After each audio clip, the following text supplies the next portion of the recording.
back on the record at 11:12. Okay, so first, court reporter, I was going to ask if you could read back the defendant's my last question and his last answer, please. Okay, there was a couple of objections, but you had said, how had weather affected pat-downs that you had made previously? And he said, I'd like to take a break. And he said, not until after the question is answered. And his attorney told him to answer the question. And he said, for the record, he's not my counsel. okay, a counsel for TSO. TSA. TSA, sorry. Passengers with wet clothing can affect the pat-down results. So, Mr. Polson, you said that that was relevant information that was not included in your statement here, relevant information to your pat-down of me on 10 March 2016. In what way did wet clothing on my person impact your procedures on 10 March 2016? Whether my statement had been about weather being an important factor for all statements under my current training with Secret Service, we include weather as an important factor. You had asked about how it could differ and how it could provide a different result for pat-downs, and I provided my answer on that. Whether it became relevant to 10 March was not a factor. So was weather a factor for 10 March 2016? I don't recall the weather on that day. Whatever the weather was, how would that have impacted your activities and what I allege was felony sexual battery on 10 March 2016? My activities on 10 March 2016 was a standard pat-down, and as my previous statement, weather can affect standard pat-downs. That's all my statement was regarding. But you said that weather was critical to the events on March 10th, 2016 specifically, correct? I said that the weather on 10 March 2016 would be important to include in any statement, regardless of what the day is. Did the weather on March 10th, 2016 impact the issue at hand of the excessive use of force in violation of the Fourth Amendment during your pat-down of me? I do not recall the weather on 10 March 2016. That's not the question. Can you please read back the question? Did the weather on March 10th, 2016 impact the issue at hand, excessive use of force in violation of the Fourth Amendment during your pat-down with me? And I repeat, the weather being the question, I do not recall what it was on that day. My question is, was there an impact from the weather to your pat-down of me on 10 March 2016? I do not recall the weather on 10 March 2016.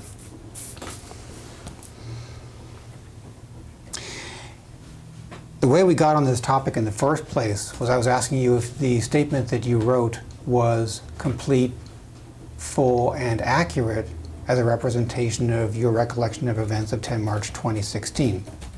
And you said, I'm paraphrasing, and please correct me if I am paraphrasing incorrectly, that there are a number of other factors which could include weather as a factor you did not list in your statement.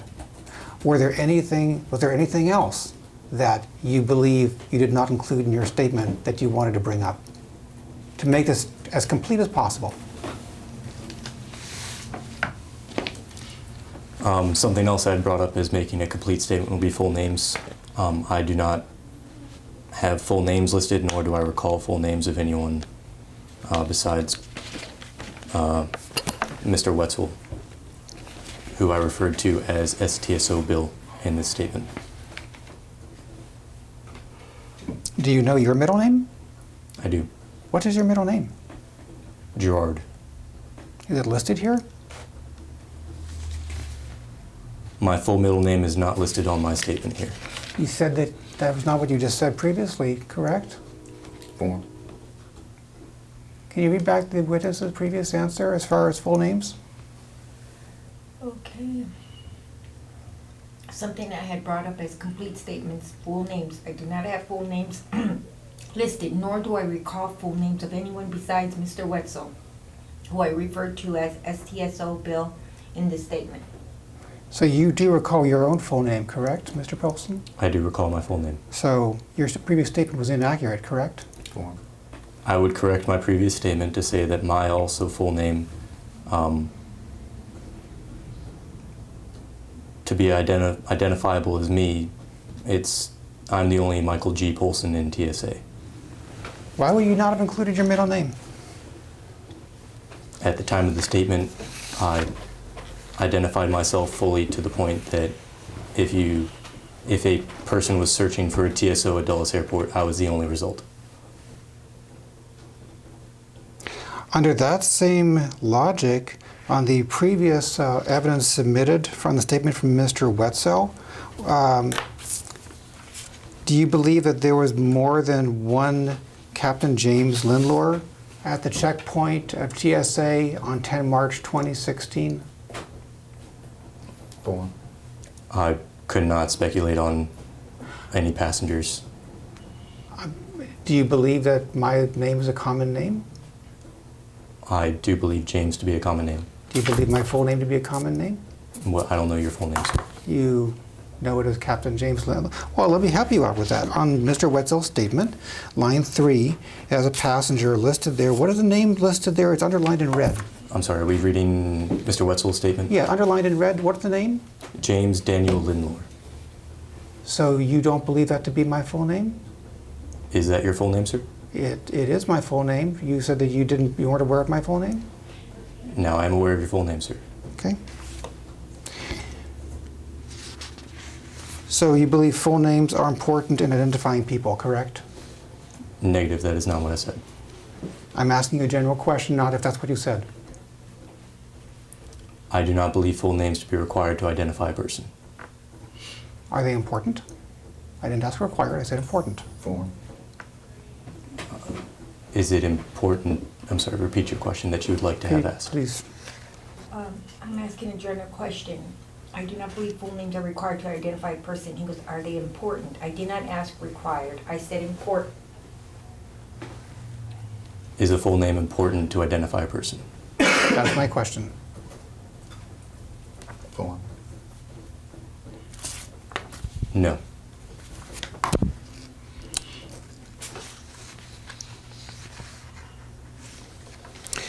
On your statement, you, in the second paragraph, there's a sentence starting with, I had him stand. Could you, it's the fourth line of the third paragraph. It should be underlined in blue. Is this question? Yes. Could you read that, please? You want the full sentence or just that underline? Just the underlined part. I had him stand on the floor mat. So you have, I think it's fairly well known for anyone who's traveled by air, you being TSA, your employer, has floor mats that are at the pat-down areas. Is that correct? That is correct. Form. And what is on those floor mats? And I'm not asking about dirt, Mr. Polson. I understand the question. I'm asking about what markings. They're stepped on probably by 10 million people, so I'm sure there's dirt. As I recall, the floor mat is dark in color with a yellow border outline, and it has two universal footprints, meaning they don't have a front and back to the footprint. It's universal in both aspects. You could face either way on the mat. Why are there footprints on the floor mat? To show that's the mat you stand on. Is there any reasoning behind the arrangement of the footprints on the floor mat that you are aware of? Form. Not to my knowledge. Mr. Polson, do you know who Kip Hawley is? I do not.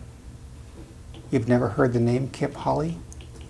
Kip Hawley, at this moment, I do not recognize the name. Kip Hawley is a former administrator of the TSA. Okay. Kip Hawley made the statement that the positioning of the feet on the floor mats was for optimal, and that was his choice of words, optimal placement of passengers' feet for pat downs. What is your understanding of the word optimal? Optimal meaning the most average for all passenger sizes? In general lexicon, and if we want, there's a dictionary in the bookshelf behind you, which I can get if it helps, not with no disparagement intended. But what does optimal mean to you? Does it mean average, or what does he think it means? I would say it's average, meaning it'll provide a suitability for the most amount of people. Mr. Smith, could Most you efficient. get the dictionary for me? so we can- Please, yes. I'd like my assistant to go and look up the word optimal while we're okay? Yeah, there you go. Yeah, because that way he doesn't have to climb here. And it's something else for him to do. We'll have him go and look that up. We'll come back to that. So it says that I had him stand on the floor mat. Sorry, tell me when you're ready.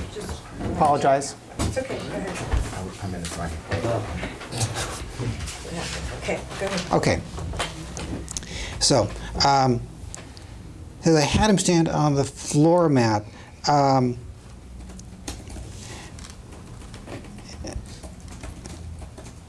we'll figure out as far as optimal or not. But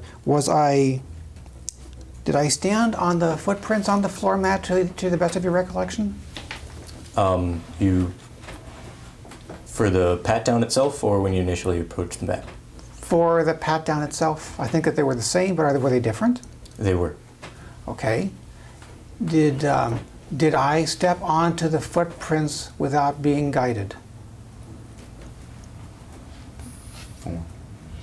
I don't recall where you stood initially. My statement previously was to say that you varied your footprints during the entire pat down, and I do that for every passenger based on what I'm able to screen at that moment. Can you explain what you just said? Because I'm not sure if I understand your answer. Again, the ability for me to properly follow SOP and clear a passenger to the best of my abilities. Some passengers need a wider stance than others based on what I can differentiate between the resistance between their leg and torso. Mr. Smith, did you find the definition of the word optimal? Let me read that. Where is it here? About halfway down this page. Captain Miller, could we take just a 60-second break? We may have some materials being delivered. Oh. If you would. If we go off the record for just a moment. No, we're going to continue, but you can take a break. You can go off the road. You can go anywhere you want, but we're going to keep going here. Let me find optimal. Let's see. Optimism.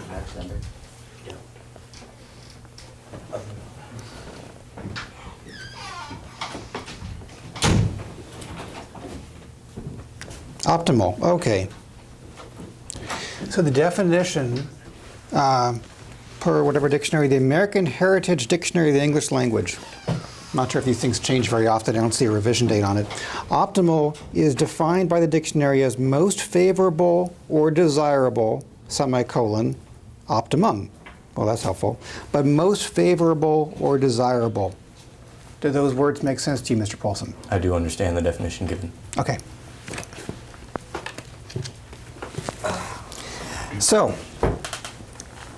does that definition change your previous understanding of the word optimal as not being average? I would say it's the most efficient, which is different in semantics than average. So it is so you would revise your definition based upon what the dictionary says? I would revise it to being the most efficient. Okay. And as I stated before, referencing evidence from Mr. Kip Hawley, the previous TSA administrator, the placement of the footprints on the mat, he defined as being optimal, so that passengers would know how far apart to put their feet for pat downs. In your experience, do you often change passengers' feet from what TSA guidance therefore shows as optimal? 4.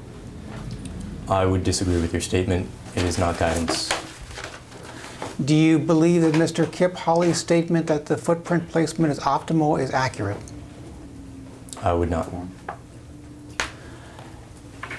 Do you believe that the TSA administrator, whomever that person might be, has information available to him or her that might be broader than your knowledge? I'm sure that he has access to more information than I do. Do you think that his statement of it being the optimal placement of footprints would be inaccurate? I would. And why do you think your answer that the optimal placement of that those are not the optimal statement of footprints when he says they are? Why do you think you're right and he's wrong? 4. In my opinion, there is no right versus wrong. It's simply he works behind a desk using information given to him in words and data versus me being the operational officer on the floor. So you don't think that his statement was based upon operational data?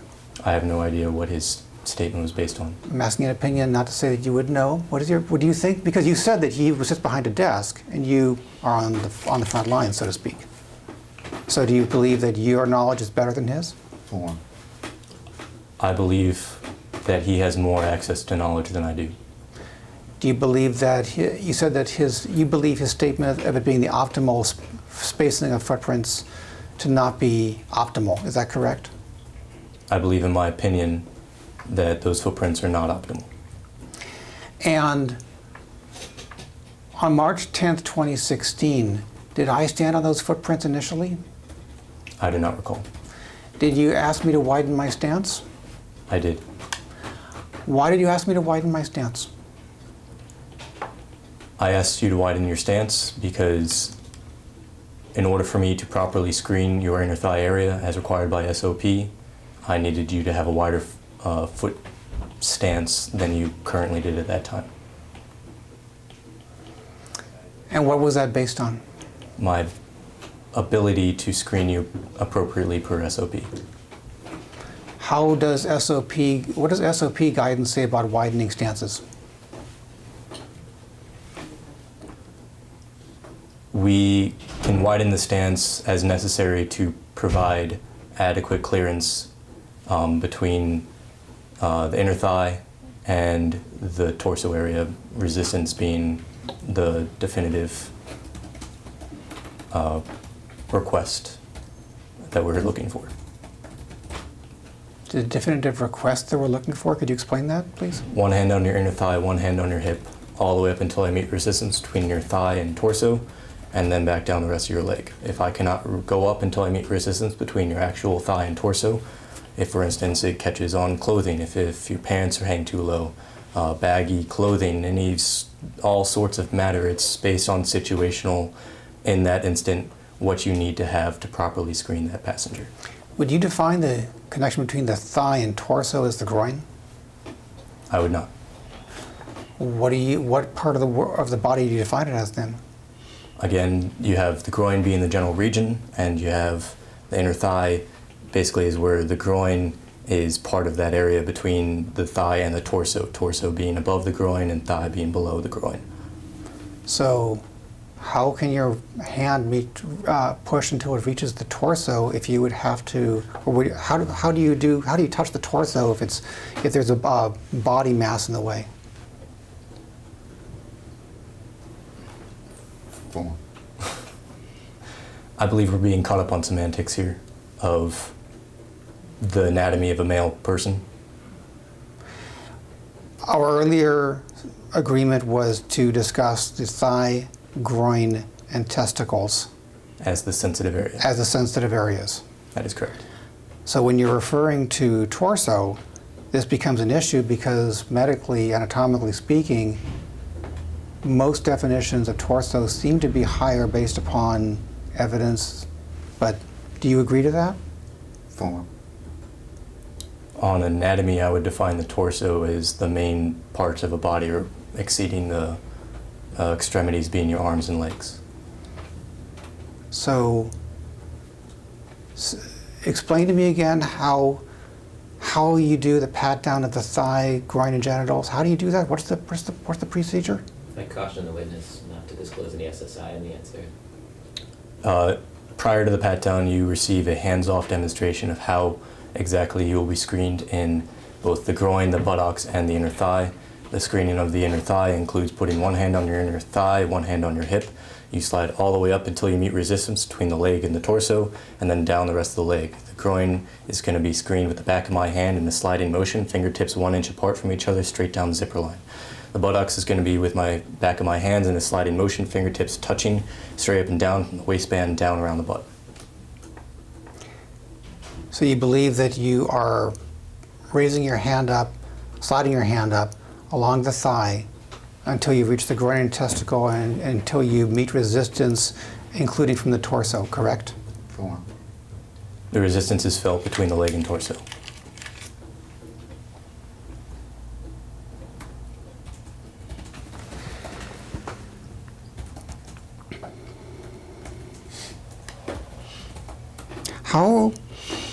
How much resistance do you usually push? How far do you push, or how much force do you use until you meet resistance?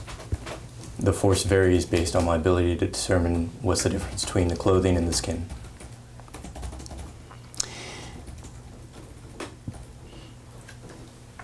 And I believe you said before that there is no scientific measurement of that force. To my knowledge, there is not. Because it varies, there is no definition to it. How are there different aspects to a sliding motion in general, in your opinion? Form. I don't understand the question.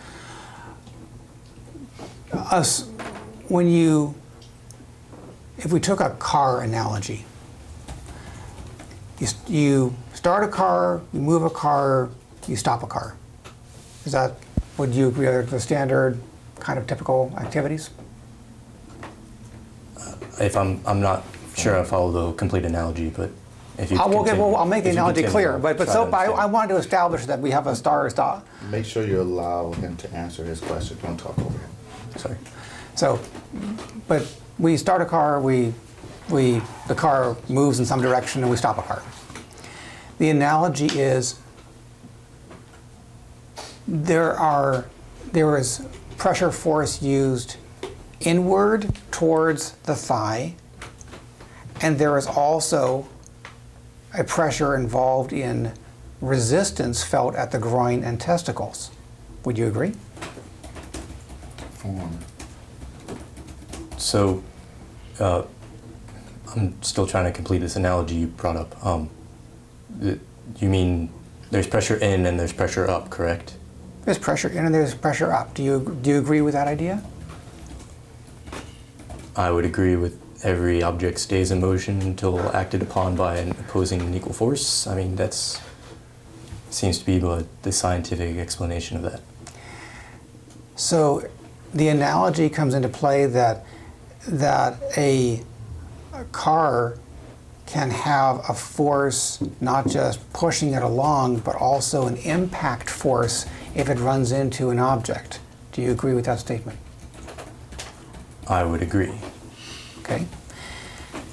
So is there a potential impact force when your hand is meeting resistance with a passenger's groin and genitals as part of the pat down of that sensitive area?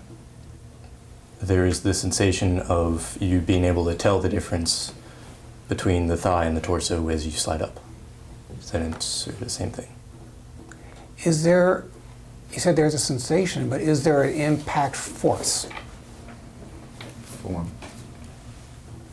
What force are you? I don't understand. The same as the analogy would be with a car running into an object, and there is an impact, a striking force, is there a striking force involved when patting down a passenger's groin and testicles as you slide your hand up from the thigh? Form. What part of the form, counsel, so I can try to correct it? You are, first of all, you have not defined what you determined to be striking. That's what you use in your question. So Okay, well, let's, it's unclear. if you will help me with. I'm not going to help you. I'm not here to help I you. know you're not here to help me, but your objection to form in some districts would not be accepted because you're not defining form. So I'm not here to help you either, but we are, hopefully we're going to work together that I'll correct my question if you explain what your objection is.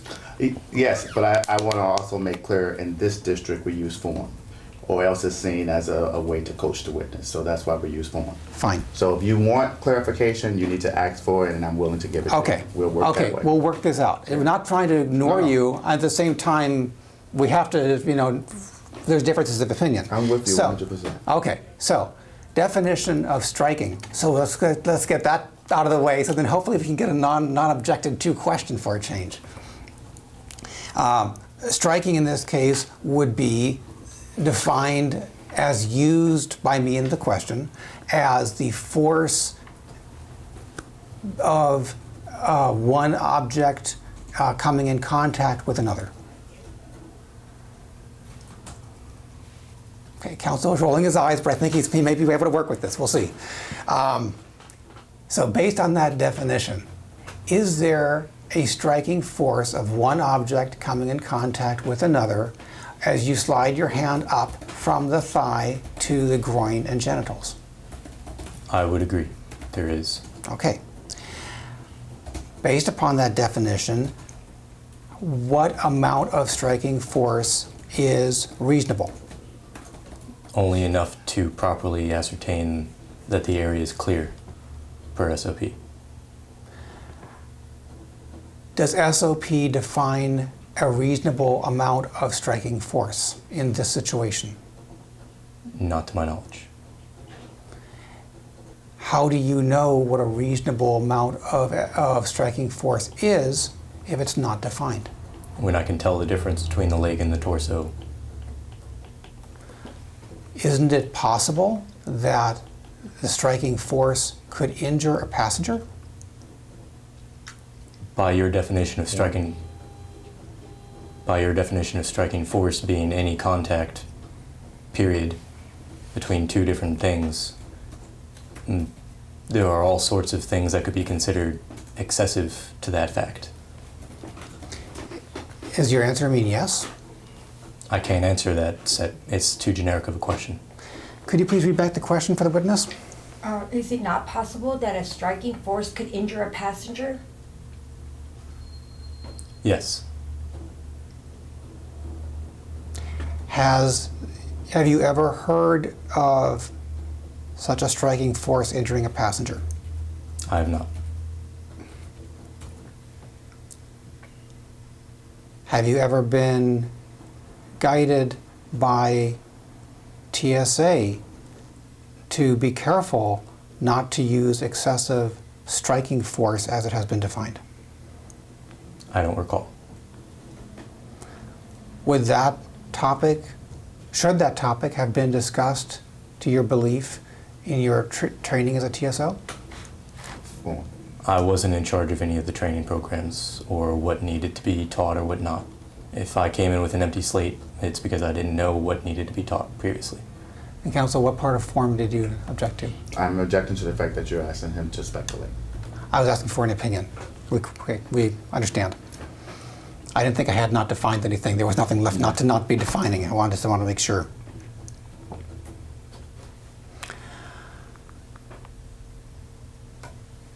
Did I give any indication on 10 March 2016 that you may have used excessive force in striking me as we have defined it? I would disagree, no. Does that include the definitions you previously gave or the indications you previously listed